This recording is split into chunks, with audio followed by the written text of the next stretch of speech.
صلي على سيدنا مولانا محمد وعلى آل سيدنا مولانا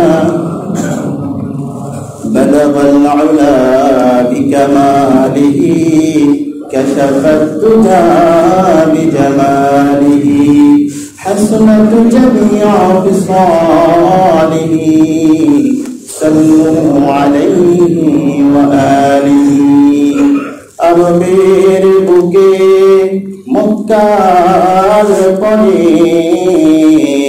আমিনার যেথায় ঘর খুদার করুণা কাউসার হয়ে ঝরছে বারংবার বলগল উলা বিকমালিহি কাশাফাত দুজা বিজামালিহি حسنت جميع خصاله صلوا عليه وآله معزز الاحترام حضرات علماء الكرام অত্র মসজিদ জাপান গার্ডেন সিটি জামি মসজিদের সম্মানিত শিক্ষিত মুসলিয়ান কেরাম তরুণ যুবক ভাইরা সিয়াম পালনকারী মুত্তাকিন মুসলিমিন মুসলিয়ান কিরাম আসসালামু আলাইকুম ওয়া রাহমাতুল্লাহি তাআলা ওয়া বারাকাতুহু।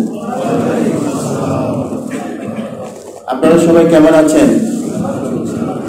শুরুতেই আমি আমার সংক্ষিপ্ত একটা পরিচয় দিয়ে দিচ্ছি। আমার নাম হচ্ছে হাফেজ মাওলানা আব্দুল কুদ্দুস। আমি পড়াশোনা করেছি, প্রথমে হিফজ করেছি ঢাকার বাসাবো থেকে, তারপরে সরকারি মাদ্রাসা আলিয়া থেকে আমি কামিল করেছি হাদিসের উপর। ঢাকা বিশ্ববিদ্যালয় থেকে আরবি সাহিত্যে অনার্স এবং মাস্টার্স করেছি।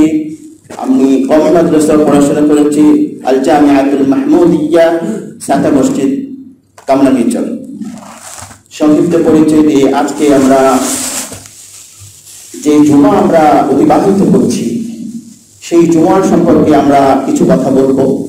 আমি মূলত মৌলিক তিনটি পয়েন্টে কথা বলবো। প্রথমত হচ্ছে জুমাতুল বিদা সম্পর্কে আমি আপনাদের সামনে কিছু সময় শেয়ার করার চেষ্টা করব। এরপরে আমাদের সামনে লাইলাতুল কদর এবং এরপরে রয়েছে সাদাকাতুল ফিতর, ঈদুল ফিতর সম্পর্কে আমি যে সময় আমার জন্য নির্ধারিত এই সময়ের মধ্যে ইনশাআল্লাহ আমি আপনাদের সামনে কিছু শেয়ার করব। কারণ আমি তেমন জ্ঞানী নই, আমরা সবাই জানি। জাস্ট আমরা মসজিদে এসেছি আমাদের কুরআন এবং হাদিস থেকে আল্লাহ তাআলার কিছু বাণী তুলে ধরার জন্য এবং সেগুলোর প্রতি আমরা যাতে করে মনোনিবেশ করতে পারি, আমল করতে পারি, মূলত সেই বিষয় নিয়ে আমি আপনাদের সামনে কথা বলবো। সম্মানিত হাজিরিন, রমাদান কারীম আমাদের মাঝে আগমন করেছিল। আজকে 25তম সিয়াম, রমাদান বিদায়ের পথে। আজকের জুমাই রমজান মাসের মধ্যে সর্বশেষ জুমা, যেটাকে আমরা বলি জুমাতুল বিদা। আরবিতে বলে বিদা, বাংলাতে বলে বিদা, জুমাতুল বিদা। আর এই রমজান মাসের মধ্যে আমরা আর জুমা পাবো না। তো এই যে মেহমান আমাদের সামনে আগমন করলো, সেই মেহমানের আমরা কতটা আতিথেয়তা করতে পেরেছি, কতটা হক আদায় করতে পেরেছি। আমি যদি প্রশ্ন করি যে আমরা কি রমাদানের সাথে বিশ্বাসঘাতকতা করে বিদায় দিচ্ছি নাকি বিশ্বস্ততার সাথে বিদায় দিচ্ছি, এর হক কি ছিল? এই কারণে আমি বলতে চাই, কোরআন এসেছিল, এই সিয়াম এসেছিল কোরআন নিয়ে, সিয়াম নিয়ে, কিয়াম নিয়ে, এবং এই রমাদান কারীম এসেছিল তাকওয়া নিয়ে, যেটি আমরা সূরাতুল বাকারার 183 নম্বর আয়াতে যে সিয়াম আমাদের উপর ফরজ করেছেন আল্লাহ সুবহানাহু ওয়া তাআলা, সেই আয়াতে কারিমা আমরা অনেকেই মুখস্থ জানি। আল্লাহ তাআলা বলেছেন, ইয়া আইয়ুহাল্লাযীনা আমানু কুতিবা আলাইকুমুস সিয়াম কামা কুতিবা আলাল্লাযীনা মিন ক্বাবলিকুম লাআল্লাকুম তাত্তাকুন। এই আয়াতে কারিমার মধ্যে আমরা সেই সিয়াম আমাদের উপর ফরজ করা হয়েছে, এই সিয়ামের আমরা যথাযথ হক আদায় করতে পেরেছি কিনা। প্রথমত আমি বলতে চাই কোরআন নিয়ে। যে কোরআনুল কারীম আমরা তারাবিহ নামাজে আমরা শুনলাম, প্রতিদিন আমরা নামাজের মধ্যে আমরা শুনলাম, এই কোরআনের হক আমরা আদায় করতে পেরেছি কিনা? এই কোরআন আমাদের জন্য কি নিয়ে এসেছে, এই কোরআনের মধ্যে কি আছে, আমরা এই কোরআনের ভাষাটা কে কতটা অনুধাবন করতে পেরেছি, আমরা কে কতটা বুঝতে পেরেছি। এই কারণে আপনাদের সমীপে আমার আরজ থাকবে, মেহেরবানি করে আমরা কেউ কোরআন থেকে মাহরুম হব না, আমরা কোরআন ছাড়ব না। আমরা এই কোরআনুল কারীমটা অন্তত পক্ষে যে সূরাগুলো আমরা নামাজে তিলাওয়াত করি, এই সূরাগুলোর অর্থ জানার চেষ্টা করব। আমরা যারা রিটায়ার্ড পার্সন আছি, অনেকেই আমাদের কাজের পরিমাণ একটু কম, আপনাদের কাছে একটা আহ্বান থাকবে, আল্লাহ সুবহানাহু ওয়া তাআলা যদি আগামী রমজান আমাদেরকে আমাদের হায়াতে দান করে, এর আগে রিকোয়েস্ট থাকবে অন্তত কোরআন আমরা যাতে করে একবার হলেও অর্থ সহ পড়তে পারি, বুঝতে পারি ইনশাআল্লাহুল আজিজ। আমরা কি পারবো না কোরআন অর্থ সহ তেলাওয়াতের চেষ্টা করব? ইনশাআল্লাহ। কেন তেলাওয়াত করব? আল্লাহ তাআলা বলছেন, আমি তিনটি আয়াত উপস্থাপন করব। প্রথমত আল্লাহ বলছেন, কিতাবুন আনজালনাহু ইলাইকা মুবারাকুন লিয়াদাব্বারু আয়াতিহি ওয়া লিয়াতাযাক্কারা উলুল আলবাব। এই কিতাব আমি নাযিল করেছি, মুবারকময় কিতাব। কেন? লিয়াদাব্বারু আয়াতিহি। আদাব্বারু শব্দের অর্থ হচ্ছে রিসার্চ করা, গবেষণা করা। তারা যাতে করে আমার আয়াত নিয়ে রিসার্চ করে গবেষণা করে। কিন্তু আমরা শুধুমাত্র ইমাম সাহেবের কণ্ঠে তিলাওয়াত শুনি, এর মধ্যে কি রয়েছে আমরা সেটা বোঝার চেষ্টা করি না। এরপরে আল্লাহ বলছে, ওয়ালিয়াতাযাক্কারা উলুল আলবাব, যারা আকলওয়ালা, যারা বুদ্ধিমান, তারা এই কোরআন নিয়ে গবেষণা করবে, অর্থ সহ তিলাওয়াতের চেষ্টা করবে। অন্য আয়াতে আল্লাহ তাআলা বলছে, লাকাদ আনজালনা ইলাইকুম কিতাবান ফীহি যিকরুকুম আফালা তাকিলুন, যে আমি এই কিতাব নাযিল করেছি এমনি ফীহি যিকরুকুম, তোমাদেরকে সৃষ্টি করেছি, আবার এর মধ্যে তোমাদের কথাই আমি লিখে দিয়েছি। সুবহানাল্লাহ। আফালা তাকিলুন, এরপরও কি তোমরা ব্যাকুল থাকবে, এরপরও কি তোমরা বুঝবে না? আল্লাহ তাআলা সূরা নিসার মধ্যে বলেছেন, ৫ম নাম্বার 10 নম্বর পৃষ্ঠা বলেছেন, আফালা তাতাব্বারুন, এই কোরআন তাদেরকে দেওয়া হয়েছে, এরপরও কি তারা কোরআন নিয়ে গবেষণা করে না? তো তিনটি আয়াতে কারিমার সারমর্ম হলো আমাদেরকে কোরআনের মধ্যে থাকতে হবে, অর্থ সহ তেলাওয়াত করতে হবে। কারণ হাফেজ সাহেবরা এই তেলাওয়াত করলো, আমরা শুনে গেলাম, অবশ্যই এর মধ্যে সওয়াব আছে, কিন্তু হৃদয়ের যে একটি ভালোবাসা, ইমাম সাহেব যখন তেলাওয়াত করে আপনি যদি অর্থ বুঝতে পারেন, এই যে স্বাদ, এটা আপনি আরো বেশি পাবেন। স্বাদ পাওয়ার জন্য আওয়াজ থাকলে আমরা কোরআন থেকে কেউ দূরে সরে যাব না। এরপরে যে বিষয় নিয়ে আমি কথা বলতে চাই, সেটি হচ্ছে সিয়াম পালন করা। এই 29 কিংবা 30টি যে সিয়াম আমরা, ফরজ সিয়াম আমরা পালন করছি, আরো আমাদের 4 বা 5টি বাকি আছে।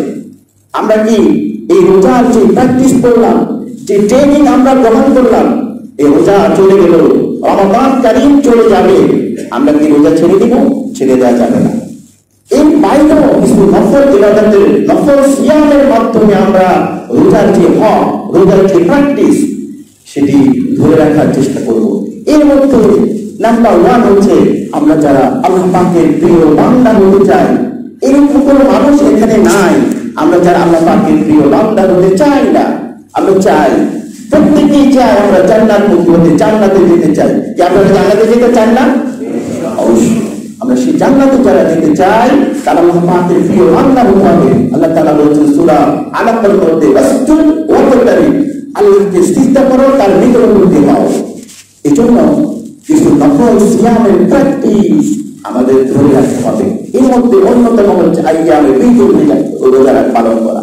আইয়ামে বীজ করছি প্রত্যেক মাসে, আরবি মাসের 13, 14 এবং 15 তারিখ এই 3 দিন রোজার প্র্যাকটিস করা। এরপরে হচ্ছে রাসূল করিম সাল্লাল্লাহু আলাইহি ওয়াসাল্লাম তিনি প্রত্যেক সোম এবং বৃহস্পতিবার তিনি সিয়াম পালন করতেন। এটি হচ্ছে আমরা যারা আল্লাহ পাকের প্রিয় বান্দা হতে চাই, এই প্র্যাকটিসটি আমরা ধরে রাখবো।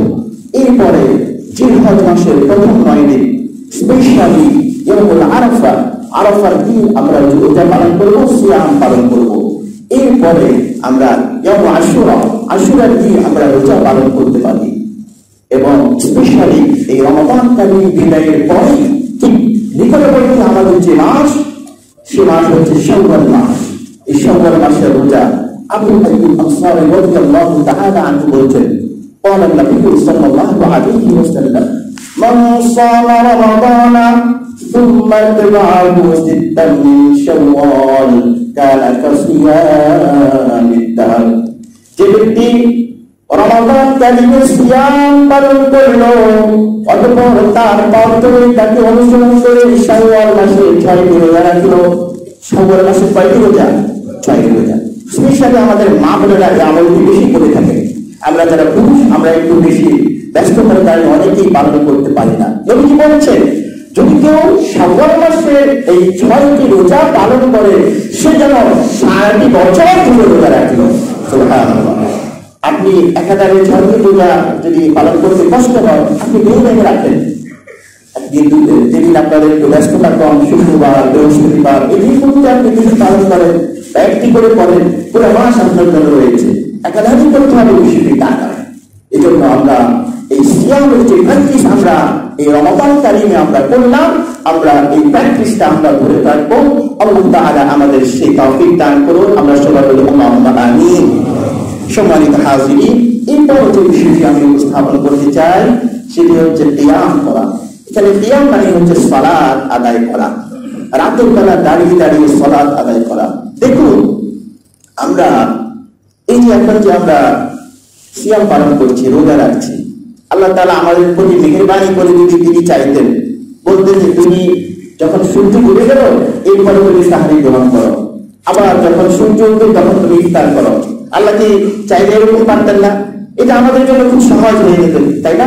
কিন্তু তুলনামূলক আল্লাহ তাআলা আমাদেরকে বললেন, না, তুমি দিনের বেলা চাকরি করো, বাকরি করো, তুমি ব্যবসা করো, বাণিজ্য করো, ব্যস্ত থাকো, সফর করো, ট্রাভেল করো, তুমি সাহরি খাবে সেই সুবহ খাদিক থেকে শুরু করে আবার ইফতার করবে যখন সূর্য ডুবে যাবে। তার মানে হচ্ছে রাতের বেলা আল্লাহ তাআলা আমাদেরকে কি করেছেন? রাতের বেলা আমাদেরকে ইবাদত বন্দেগীতে কাটানোর জন্য একটি চান্স দিয়েছেন। সেই সুযোগটা কি?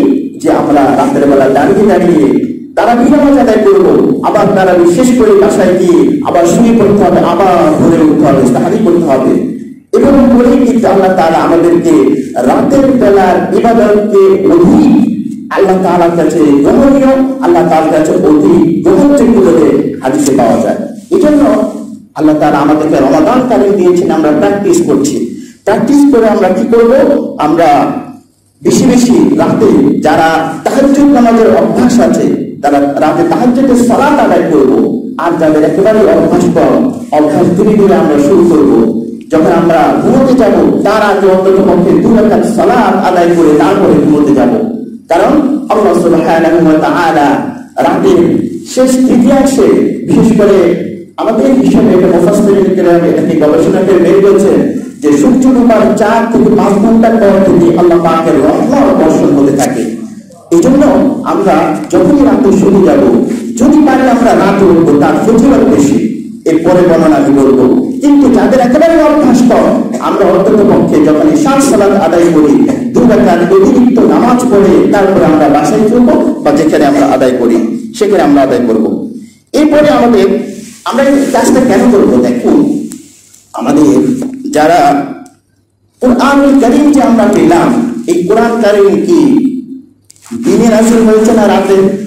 রাতে নাযিল হয়েছে। ইন্না আনসালনাহু ফি লাইলাতিল কদর, কদরের রাত্রিতে। আল্লাহ তাআলা তো চাইলে দিনে কি নাযিল করতে পারতেন। তার মানে হচ্ছে রাতের ইবাদত।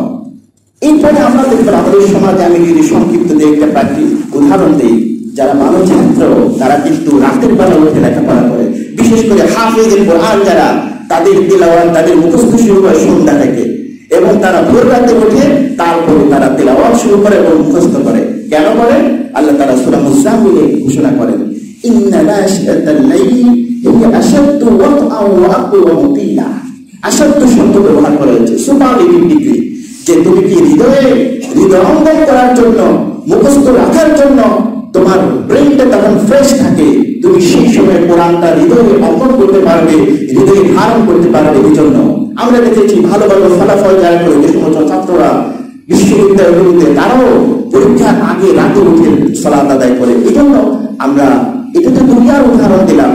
যারা আল্লাহ পাকের প্রিয় বান্দা হতে চায় তাদের গুণাবলীকে আল্লাহ তাআলা কোরআনুল কারীমে বলছেন সূরা বনী ইসরাঈল, وَمِنَ اللَّيْلِ فَتَهَجَّدْ بِهِ نَافِلَةً لَكَ عَسَىٰ أَن يَبْعَثَكَ رَبُّكَ مَقَامًا مَحْمُودًا। আপনি রাতে তাহাজ্জুদ আদায় করুন, নাফিলাতান লাক, এটা আপনার জন্য অতিরিক্ত কাজ। আর এই তাহাজ্জুদ আদায় করলে কি হবে? মাকামান মাহমুদা, আল্লাহ তাআলা আপনাকে প্রশংসিত স্থানে অধিষ্ঠিত করবেন। সুবহানাল্লাহ। এজন্য তাহাজ্জুদের সালাত আমাদেরকে অভ্যাস করতে হবে। আল্লাহ তাআলা আমাদেরকে রমাদান দিয়েছেন যে তুমি সাহারির সময় উঠবে, তার আগে উঠবে তাহাজ্জুদ আদায় করো। এর বাইরেও প্রতিনিয়ত তোমরা সালাত আদায় করো, তাহাজ্জুদের সালাত আদায় করে আল্লাহ পাকের প্রিয় বান্দা হওয়ার চেষ্টা করো। এছাড়া তাহাজ্জুদের সালাত সম্পর্কে আল্লাহ তাআলা সূরাতুস সাজদা 21 নম্বর পারার 15 নম্বর পৃষ্ঠায় বলছেন, تتجافى جنوبهم عن المضاجع يدعون ربهم خوفا وطمعا ومما رزقناهم ينفقون। এখানে বলা হয়েছে যে তুমি তোমার পৃষ্ঠদেশকে বিছানা থেকে আলাদা করো। আসলে এত আরামের ঘুম, সেই ঘুম বাদ দিয়ে সে আরামকে ত্যাগ করে তারপর সালাতে দাঁড়ানো একেবারে সহজ বিষয় না। আল্লাহ তাআলা সেটাই বলছেন যে তাতাজাফা জুনুবুহুম আনিল মাদাজি, যারা তাদের পৃষ্ঠদেশকে আলাদা করে ইয়াদউনা রাব্বাহুম খাওফান ওয়া তামআ, তারা তাদের রবকে ডাকে আশা নিয়ে এবং ভয় নিয়ে। ওমিম্মা রাযাকনাহুম ইউনফিকুন, এবং তারা তাদেরকে আমি যে রিজিক দিয়েছি সেই রিজিক থেকে তারা কি করে? আল্লাহর রাস্তায় ব্যয় করে। এই পরের আয়াতে আল্লাহ তাআলা বলছেন, فَلَا تَعْلَمُ نَفْسٌ مَا أُخْفِيَ لَهُم مِّن قُرَّةِ أَعْيُنٍ جَزَاءً بِمَا كَانُوا يَعْمَلُونَ। যে তারা জানে না এই তাহাজ্জুদের সালাত আদায় করে আল্লাহ পাকের প্রিয় বান্দা হওয়ার চেষ্টা করার কারণে তাদেরকে কি পুরস্কার দেওয়া হবে, গোপনীয় কি পুরস্কার রয়েছে। فَلَا تَعْلَمُ نَفْسٌ مَا أُخْفِيَ لَهُم مِّن قُرَّةِ أَعْيُنٍ, যে গোপনীয় পুরস্কার দেখলে পরে মানুষের যে চক্ষু, সেই চক্ষু শীতল হয়ে যাবে, চক্ষুর মধ্যে দিনের মধ্যে প্রশান্তি লাভ করে তার মন চলে যাবে। সুবহানাল্লাহ। মানে তাহাজ্জুদ যারা সালাত আদায় করবে, তাহাজ্জুদ পূজা হবে, তাদেরকে আল্লাহ তাআলা এমন কি দ্বিগুণ গোপনীয় পুরস্কার দিবে, যে পুরস্কার পাওয়ার পরে দেখার পরে তাদের মন জড়িয়ে যাবে। সুবহানাল্লাহ। আপনি দুনিয়ার হিসাব করুন, আমাদের সমাজে কোন শিক্ষার্থীকে যদি 100 টাকার পুরস্কার দেওয়া হয় সে খুব খুশি হয়, কথা ঠিক না আছে? সেটা ফেসবুকে পোস্ট করে, ছবি তোলে। আর যখন কাউকে অ্যাওয়ার্ড দেওয়া হয় সে কতটা খুশি হয়, সে বারে বারে দিনে মুহূর্তের মধ্যে সবার কাছে শেয়ার করে, বাসায় এসে বাবা বাবা দেখো আমি এই যে পুরস্কার পেয়েছি। আল্লাহু আকবার। দুনিয়ার খুশিটা হচ্ছে এমন, আর আখিরাতের পুরস্কারটা কেমন হবে সেই আল্লাহ তাআলা বলছেন। এটা কোরআনের কথা। فَلَا تَعْلَمُ نَفْسٌ مَا أُخْفِيَ لَهُم مِّن قُرَّةِ أَعْيُنٍ جَزَاءً بِمَا كَانُوا يَعْمَلُونَ। তারা এই যে তাদের পৃষ্ঠদেশকে বিছানা থেকে আরাম-আয়েশ বাদ দিয়ে আমার জন্য দাঁড়িয়ে গেছে, তাদের এর বিনিময় কি হবে এটা পৃথিবীর কোনো মানুষ জানে না। এই জন্য আপনাদের কাছে উদাত্ত আহ্বান থাকবে, আমরা এই তাহাজ্জুদ সালাতের জন্য আমরা চেষ্টা করব। তাহাজ্জুদ সালাতের সাথে সাথে আমরা বলতে চাই এটা তো নফল ইবাদত, কিন্তু আমরা কি ফরজ যে সালাত, এই সালাতকে আমরা ছেড়ে দিব না? ভাই, ফরজ সালাতের কি আমরা প্র্যাকটিস করেছি? আমি অনেক মুসলিম পেয়েছি, আলহামদুলিল্লাহ আলহামদুলিল্লাহ। আজকে এই যে 24টি রোজা আমরা পালন করে 25তম রোজা পালন করছি, এমন অনেক মুসলিম পাওয়া যাবে যারা 5 জামাত সালাত আদায় করেছেন। তারা কেউ জামাত ছাড়েননি, সালাত তো ছেড়ে দেওয়ার দূরের কথা, তারা জামাত পর্যন্ত ছাড়েননি। এর গুরুত্ব কত! আল্লাহু আকবার। এই জন্য আমরা এই যে রমাদান কারিমে যে সালাতের প্র্যাকটিস করলাম, স্পেশালি আমি যুবক ভাইদেরকে আহ্বান জানাতে চাই, আমরা নানান অজুহাতে আমরা সালাত ছেড়ে দিই। বিশ্বনবী জনাব মুহাম্মদুর রাসূলুল্লাহ সাল্লাল্লাহু আলাইহি ওয়াসাল্লাম তিনি বলেছেন, মান তারাকা সালাতা মুতাআম্মিদান ফাকাদ কাফার, যে ব্যক্তি ইচ্ছে করলে সালাত ছেড়ে দিল সে কাফের হয়ে যাবে। সুতরাং আপনার মতো কাফেরের জন্য এই ঈদের দরকার নাই, আপনার মতো কাফেরের জন্য যদি আপনার নাম মুসলিম এই নাম থেকে খারিজ হয়ে যায়, এই সমাজে আপনার বসবাসের দরকার নাই। আপনি সালাত আদায় করুন, কোন অজুহাতে সালাত ছাড়া যাবে না। যাদের উপর সালাত ফরজ হয়েছে আমরা সালাত আদায় করব। আপনি সুন্নাত নফল যাই আদায় করতে পারেন না কেন, অবশ্যই ফরজ নামাজ কখনো ছেড়ে দেবেন না। আপনার কাপড় অপরিষ্কার, নাপাক কাপড়কে 3 বার বিসমিল্লাহ বলে ধুয়ে আপনি সালাত আদায় করুন। যারা দাঁড়িয়ে দাঁড়িয়ে সালাত আদায় করতে পারেন না, আপনি বসে বসে সালাত আদায় করুন। বসে বসে আপনি পারছেন না, আপনি শুয়ে আদায় করুন। শুয়ে পারছেন না, আপনি ইশারা আদায় করুন। কোন অবস্থাতেই সালাত ছেড়ে দেওয়া যাবে না। রাসূল করিম সাল্লাল্লাহু আলাইহি ওয়াসাল্লাম তিনি বলেছেন, আউয়ালু মা ইউহাসাবু বিহি ইয়াওমাল কিয়ামাতি as-সালাত। কিয়ামতের দিন সর্বপ্রথম যে আমলের হিসাব হবে সেটি হচ্ছে সালাত, সেটি হচ্ছে সালাত। এই জন্য সালাত ছেড়ে দেওয়া যাবে না। এরপরে আমি যে বিষয়টি বলতে চাই সেটি হচ্ছে তাকওয়া। আমরা যে তাকওয়া অর্জনের জন্য এই যে সিয়াম পালন করছি, এই সিয়াম আমরা আল্লাহ পাকের তাকওয়া অবশ্যই আমরা অর্জন করার চেষ্টা করব। রমাদানে যে আমরা প্রশিক্ষণ পেলাম, যে আমল করলাম, সওম, তারাবি, কোরআন, জিকির আজকার, দান, সাদাকা যা কিছু আমরা করলাম, এগুলো সবই করেছি কি জন্য? এগুলো সবই করেছি আমরা মুত্তাকি হওয়ার জন্য, আল্লাহকে ভয় করে আল্লাহকে পাওয়ার জন্য। এই জন্য রমাদান বিদায়ের সাথে সাথে, জুমাতুল বিদায়ের সাথে সাথে আমরা এগুলো ছেড়ে দেব না। আমাদের অবস্থা যেন ওই মক্কার ওই নারীর মতো যেন না হয়। আল্লাহ তাআলা বলছেন সূরা নাহলের মধ্যে, ওয়ালা তাকুনু কাল্লাযীনা ক্বাদাত ওয়াজলামা মিন বা'দি কুওয়াতিন আনকাসা। চিন্তা করেন, একজন মহিলার কথা আল্লাহ তাআলা কোরআনে কোট করেছেন। সেই কথাটা কি? কথাটা হচ্ছে যে মহিলা অনেক কষ্ট করে সুতাকে পাকিয়েছে। সুতা পাকাতে তার কত সময় লাগে? অনেক সময় লাগে না? বিশেষ করে আমাদের মা বোনেরা যখন বিভিন্ন কিছু সেলাই করে অনেক কষ্ট করে করতে হয়। এই মহিলা অনেক কষ্ট করে শক্ত করে তার সুতা পাকিয়েছে, কিন্তু যখনই তার মেজাজ খারাপ হয়ে গেল তখন এই সুতাকে সে কেটে কেটে টুকরো করে দিল। তার মানে তার আমল, তার যে পরিশ্রম, তার যে অর্জন, এটা সে ফেলে দিল। এই জন্য আল্লাহ তাআলা বলছেন যে ওয়ালা তাকুনু কাল্লাযীনা ক্বাদাত ওয়াজলাহা মিন বা'দি কুওয়াতিন আনকাসা।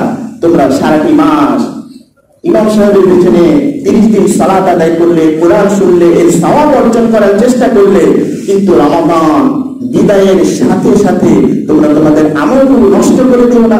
তোমরা ওই পাকলেই মহিলার মতো তোমাদের আমলগুলো ছেড়ে দিও না। এই জন্য তোমাদেরকে আল্লাহ তাআলা এখানে সতর্ক করছেন। যে কি সতর্ক করছেন? কি কারণে আমাদের আমল নষ্ট হতে পারে? আল্লাহ তাআলা বলছেন, লা ইন আশরাকতা লা ইয়াহবাতান্না আমালুকা ওয়া লা তাকুনান্না মিনাল খাসিরিন।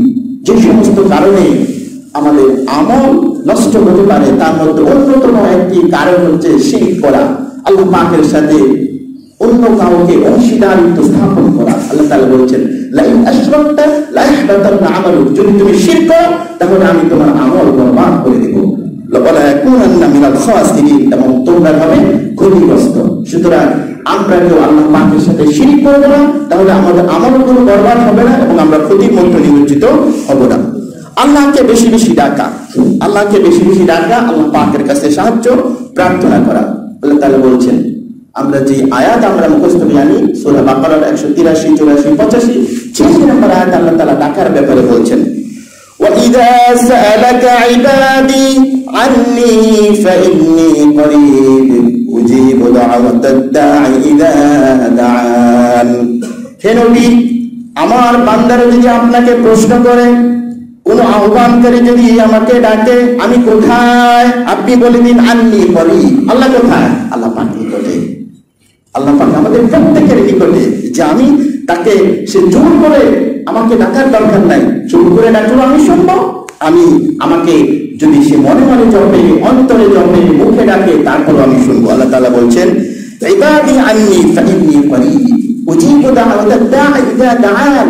একজন আহ্বানকারী যখন আমাকে আহ্বান করে তখন আমি তার ডাকে সাড়া দেই। সুতরাং ফালইস্তাজিবু লি ওয়া লিইউমিনু বি লাআল্লাহুম ইয়ারশুদুন। আহ্বানকারীর উচিত আমাকে আহ্বান করা এবং আমার প্রতি বিশ্বাস করা। তাহলে কি হবে? লাআল্লাহুম ইয়ারশুদুন, তারা সুফল প্রাপ্ত হবে, সঠিক পথ তারা পেয়ে যাবে। এই জন্য আল্লাহ পাককে আমাদের বেশি বেশি ডাকতে হবে। বিশেষ করে আমি যে গুণাবলীর কথা বললাম যে আল্লাহ পাকের প্রিয় বান্দা যারা হতে চায়, আল্লাহ পাক সূরা ফুরকান বলছেন ওয়াইবাদুর রহমান আল্লাযীনা ইয়ামশুনা আলাল আরদি হাওনা ওয়া ইযা খাতাবাহুমুল জাহিলুনা ক্বালু সালামা ওয়াল্লাযীনা ইয়াবিতুনা লিরাব্বিহিম সুজদান ওয়া কিয়ামা। আল্লাহ পাকের প্রিয় বান্দা যারা হতে চায় তাদের কোয়ালিটি হলো তারা দাঁড়িয়ে দাঁড়িয়ে সালাত আদায় করে, তারা সিজদায় অবনত থাকে। এজন্য আল্লাহ পাককে আমরা এভাবে ডাকার চেষ্টা করব। পৃথিবীর কোনো মানুষকে আপনি আপনার সমস্যার কথা বলে ডেকে সমাধান না পেলেও একজনের কাছে পাবেন, হয়তো আপনি তাৎক্ষণিক না পেলেও পরবর্তীতে পাবেন। তিনি কে? আল্লাহ। এজন্য সবচেয়ে বেশি কাকে ডাকতে হবে? আল্লাহকে। পৃথিবীর কোনো ডাক্তার কোন রোগের চিকিৎসা করতে পারে না, সমাধান করতে পারে না, কিন্তু ডাক্তারের ডাক্তার যিনি, বড় ডাক্তার যিনি, তিনি হচ্ছেন আল্লাহ। তিনি আপনার সকল অসুখের, সকল অসুস্থতার সমাধান দিতে পারবেন। এই জন্য সবচেয়ে বেশি ডাকতে হবে কাকে? আল্লাহকে। সম্মানিত হাজিরিন, এই ছিল জুমাতুল বিদা সম্পর্কিত আমার কথা। এরপর আমরা যে বিষয়টি নিয়ে কথা বলতে চাই সেটি হচ্ছে আমাদের লাইলাতুল কদর। লাইলাতুল কদর আমাদের সম্ভবত আমাদের হিসেবে আগামীকাল রাত্রেই লাইলাতুল কদর হবে। সেই কদরের রজনীর ফজিলত আমাদের অনেকেরই জানা আছে। আমি সংক্ষিপ্ত আহ্বান জানাতে চাই, যাদের আমাদের এই সূরাটি মুখস্থ নাই, মেহেরবানি করে আমরা এই সূরাটি মুখস্থ করে নিব। দেখুন, আপনাদের কাছে আমার খুব একটা আশঙ্কা হয় বা কষ্ট হয়, আমরা এখানে অনেকে আছি জেনারেল শিক্ষা শিক্ষিত, আমরা ইংলিশ ভাষা এটাকে রপ্ত করার জন্য, এটা সঠিক প্রোনাউন্সিয়েশনের জন্য আমরা অনেকে আইএলটিএস করি, কোর্স করি, আমরা স্পোকেন করি, বাট এই যে কোরআনুল কারীম, এই কোরআনের এই যে হরফগুলো, উচ্চারণ, মাখারিজ, সিফাতগুলো ভালোভাবে জানার জন্য, উচ্চারণ করবার জন্য আমরা কিন্তু চেষ্টা করি না। আমার কথাটা কি কথা ঠিক না? ঠিক, আমরা চেষ্টা করি না। আপনি যে রমাদান কারীম পেয়েছেন, বাকি যে 4-5টি রোজা আছে, ইমাম সাহেবের কাছে, মুয়াজ্জিন সাহেবের কাছে, বা যিনি ভালো জানেন তার কাছে চেষ্টা করুন যে হুজুর সূরা কদরটা আমার সুন্দরভাবে হয় কিনা, হরফগুলো সঠিকভাবে আদা হয় কিনা, ওদের তো আহ্বান জানাবো। তো কদরের রাত্রি অনেক ফজিলত। আল্লাহ তাআলা এই রাত্রিতে কোরআনুল কারীম নাযিল করেছেন। কেন এই সূরা নাযিল হলো? এর প্রেক্ষাপট হচ্ছে রাসূল করিম সাল্লাল্লাহু আলাইহি ওয়াসাল্লাম তিনি সাহাবীদের সামনে তিনি নসিহত করছিলেন বনী ইসরাঈল সম্প্রদায়ের এক লোক সম্পর্কে, যে সেই লোক দিনের বেলা সারাদিন কি করতো? জিহাদের ময়দানে অস্ত্র নিয়ে উপস্থিত থাকতো, আবার রাতের বেলা কি করতো? দাঁড়িয়ে দাঁড়িয়ে সালাত আদায় করতো, আল্লাহ পাকের ইবাদত বন্দেগীতে মশগুল থাকতো। এভাবে করে সে হাজার বছর ইবাদত করে আল্লাহ পাকের প্রিয় বান্দা হওয়ার চেষ্টা করেছে। সাহাবায়ে কেরাম রাসূল করিম সাল্লাল্লাহু আলাইহি ওয়াসাল্লামের এই নসিহত শোনার পর তিনি বললেন, ইয়া রাসূলুল্লাহ, আল্লাহ তাআলা তো আমাদের এত বেশি হায়াত দেননি, আমরা কি করে এত বেশি ইবাদত করব? এই অবস্থায় আল্লাহ তাআলা সাহাবীদের সেই কথাগুলো, মনের বাসনাগুলো কবুল করলেন। জিবরাইল আমিনকে রাসূল করিম সাল্লাল্লাহু আলাইহি ওয়াসাল্লামের কাছে হাদিয়া নিয়ে, তোহফা নিয়ে পাঠালেন। সেই সূরার নাম কি? সূরাতুল কদর। আল্লাহ তাআলা বলছেন, ইন্না আনসালনাহু ফি লাইলাতিল কদর ওয়া মা আদরাকা মা লাইলাতুল কদর লাইলাতুল কদরি খায়রুম মিন আলফি শাহর। ইন্না আনসালনাহু ফি লাইলাতিল কদর, কদরের রাত্রিতে আমি উহাকে নাযিল করেছি, উহা মানে কোরআন। কদরের রাত্রিতে কি নাযিল করা হয়েছে? কোরআন। আবার আল্লাহ তাআলা প্রশ্ন করছেন, ওয়া আদরাকা মা লাইলাতুল কদর, আপনি কি জানেন লাইলাতুল কদর কি? লাইলাতুল কদর হচ্ছে লাইলাতুল কদরি খায়রুম মিন আলফি শাহর।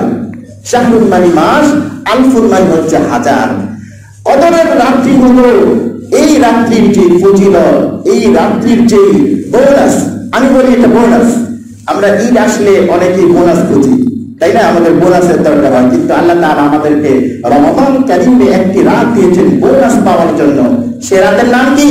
লাইলাতুল কদর। লাইলাতুল কদরটা কি? লাইলাতুল কদরি খায়রুম মিন আলফি শাহর। কোন বান্দা যদি 1000 মাস ইবাদত করতো, এক রাত্রিতে ইবাদত করলে তার চেয়ে বেশি আল্লাহ তাআলা সওয়াব দান করবেন। সুবহানাল্লাহ। আপনি কি কখনো চিন্তা করেছেন যে 1000 মাস সমান কত দিন? 83.33, প্রায় 84 বছর।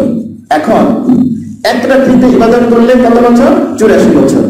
এখন আল্লাহ তাআলা যে ওয়াদা করেছেন মান জাআ বিল হাসানাতি ফালাহু আশরু আমসালিহা, তুমি যদি নেক কাজ করো তাহলে আমি কমপক্ষে 10 গুণ বাড়িয়ে দিব, তার চেয়ে বেশি হতে পারে 70-700 গুণ। এখন আপনি 83 বা 84 ইয়ার্সকে আপনি 10 দিয়ে পূরণ করেন, কত হবে? প্রায় 834 বছর। এক রাত্রিতে ইবাদত করলে 8000 নাকি 10 গুণ 8800, আচ্ছা হ্যাঁ 834 বছর কি করবে?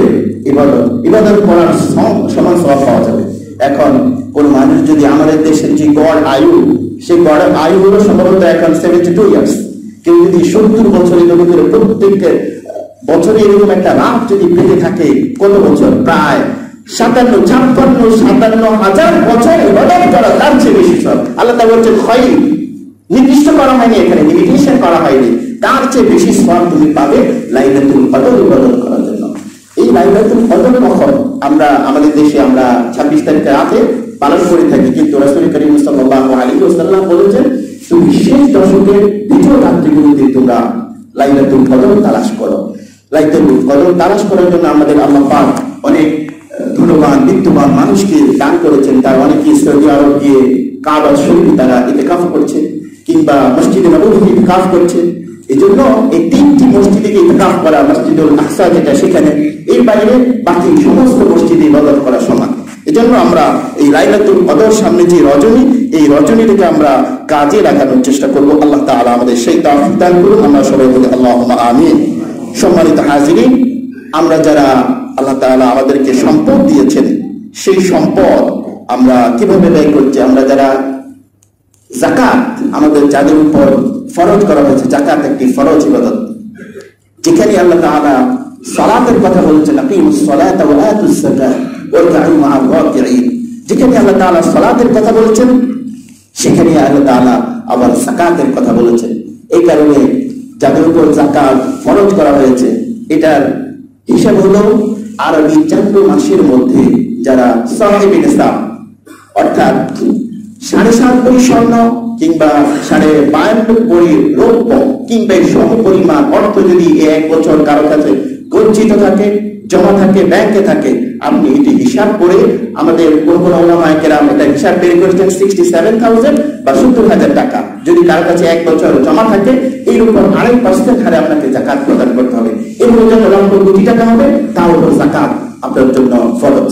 দেখুন, এই যাকাত আপনি গরীব মিসকিনকে দান করেছেন, এটি তাই নয়। আল্লাহ তাআলা বলেছেন ফি আমওয়ালিহিম হাক্কুল লিসসাইল ওয়াল মাহরুম, সূরা যারিয়াতের আয়াত। তুমি যে গরীবকে দান করছো, এটি তাকে করুণা করা নয়, তাকে হেল্প করা নয়, এটি হচ্ছে তার হক।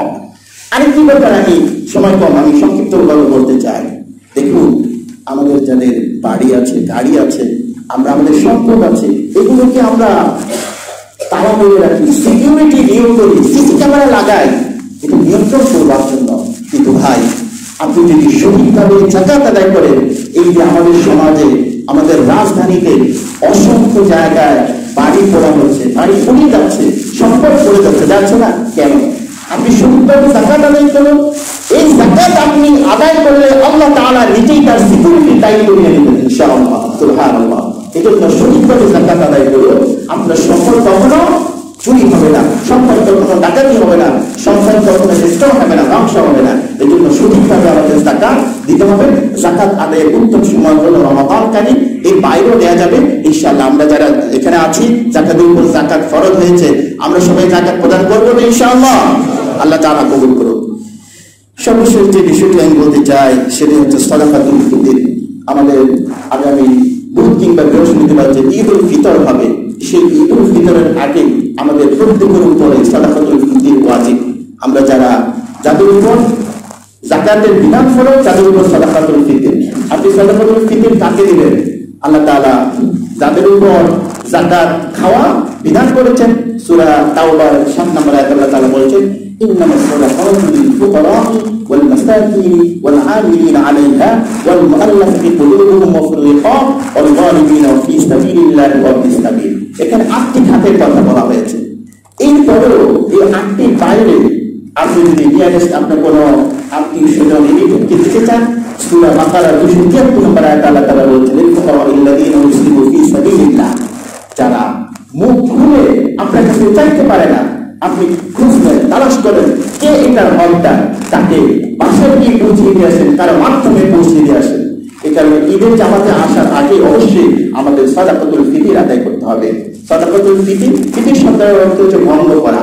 তার মানে হচ্ছে আমরা এই যে সিয়াম পালন করলাম, আমরা সকালবেলা কিন্তু নাস্তা করি না, আবার ফিতির ফুতুর এটাকে বলে নাস্তা করা। সকালবেলা আপনি যে সাদাকাতুল ফিতরটা আদায় করবেন, এটা দিয়ে গরিব মিসকিন যারা তারা দিয়ে নাস্তা করবেন।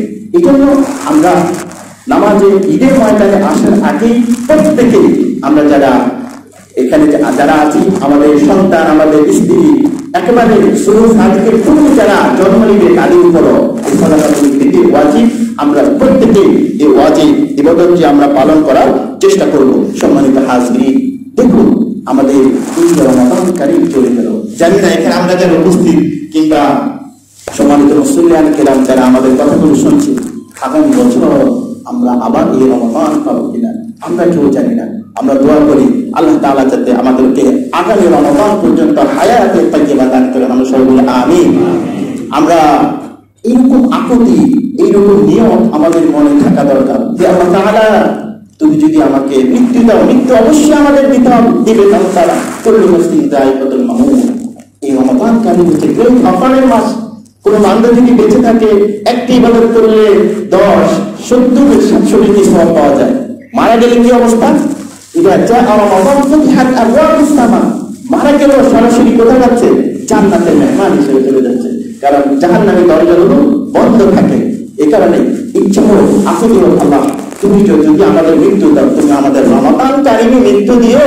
আল্লাহ তাআলা তুমি রমাদান কারীমে যে সময় জান্নাতের দরজাগুলো খোলা থাকে, এই সময় তুমি আমাদের মওত নসিব করিও। এইরকম একটা আকুতি আমরা আল্লাহর কাছে করতে, আল্লাহ তাআলা কবুল করুন। সম্মানিত হাজরিন, আমি আপনাদের সামনে জুমাতুল বিদা এবং অন্যান্য বিষয় সম্পর্কে যে কথাগুলো বললাম, এর থেকে আল্লাহ তাআলা আমাদেরকে বোঝার এবং আমল করার তৌফিক দান করুন। আমরা সবাই বলি আমিন। ওয়া মা তাওফীকুনা ইল্লা বিল্লাহ। আসসালামু আলাইকুম ওয়া রাহমাতুল্লাহি ওয়া বারাকাতুহু।